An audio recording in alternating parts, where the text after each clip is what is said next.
Hai sahabat Nutters, akhir pekan saatnya kita membahas bicara trending. Saya akan membacakan berita-berita terkini di nusantaraterkini.co. Ada berita apa sih minggu ini? Yuk kita bahas. Berita pertama yang kita bahas adalah langkah Anies Baswedan usai peluangnya maju di Pilkada Jakarta hingga Jabar pupus. Seperti kita ketahui, sahabat Nutters, pendaftaran paslon Pilkada serentak 2024 telah resmi ditutup. Namun di balik hingar-bingar pesta pemilu rakyat di daerah ini tak tampak satupun sosok Anies Baswedan. Sebelumnya kita tahu Anies dikabarkan akan maju di Pilkada Jakarta lewat PDIP melalui duet dengan Rano Karno. Akan tetapi justru partai pemenang Pileg ini memajukan kader internalnya yakni Pramono Anung dan Rano Karno.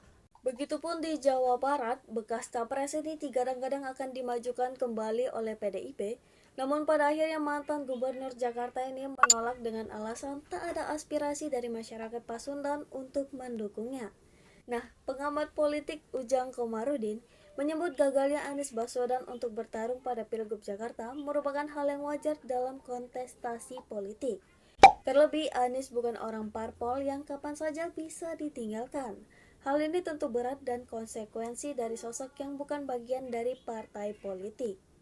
Ujang menilai Partai Umat dan Partai Buruh yang mengusung Anies pun tak memenuhi putusan Mahkamah Konstitusi terkait persyaratan ambang batas pencalonan calon kepala daerah dan calon wakil kepala daerah sekitar 7,5%. Selain itu, Anies dikhawatirkan tidak akan loyal pada parpol pengusung bila menolak menjadi kader. Gimana nih menurut sahabat Nutters?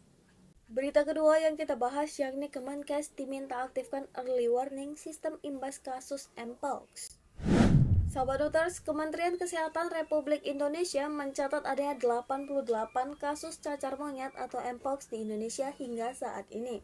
Kasus Mpox pertama kali dikonfirmasi pada 20 Agustus 2023, yang mana Indonesia kembali melaporkan kasus Mpox yakni sebanyak 73 kasus konfirmasi dan pada 2024 sebanyak 14 kasus. Menanggapi hal itu, Wakil Ketua Komisi 9 DPR Emmanuel Melkiades Lakalena meminta kepada Kemenkes agar segera beraksi cepat untuk memastikan fenomena gejala kasus Mpox atau cacar monyet segera diatasi.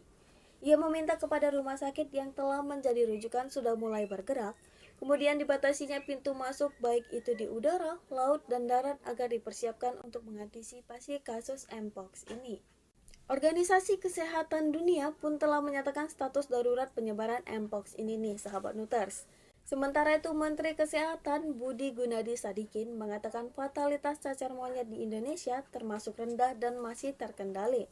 Menkes Budi meminta masyarakat untuk tak terlalu khawatir karena cacar monyet ini bisa diobati alias ada vaksinnya kok, sahabat Nutters. Dan berita terakhir yang kita bahas, Ibu Raffi Ahmad dituduh menjadi pelakor. Ami Kanita disebut menjadi orang ketiga alias pelakor nih, sahabat Nutters. Hal ini berawal dari kemarahan Hanan Sudiro kepada keluarga Raffi Ahmad. Ayahnya diduga memiliki hubungan spesial dengan Ami Kanita, yakni ibunda Raffi Ahmad. Pengakuannya diutarakannya melalui akun X @nocuceri yang mengaku tak akan memaafkan keluarga Raffi Ahmad. Sebelumnya, Hanan menyebut bahwa Ami Kanita merupakan pelakor yang merusak keluarga dan masa kecilnya. Hanan Sudiro pun mendoakan keluarga Raffi Ahmad mengalami keruntuhan dan bersedia jika nantinya membongkar rasa sakit yang dialaminya dengan dugaan ayahnya direbut Ami Kanita. Waduh. Nah, dari ketiga berita yang kita bahas, berita yang mana nih yang sahabat Nutters suka?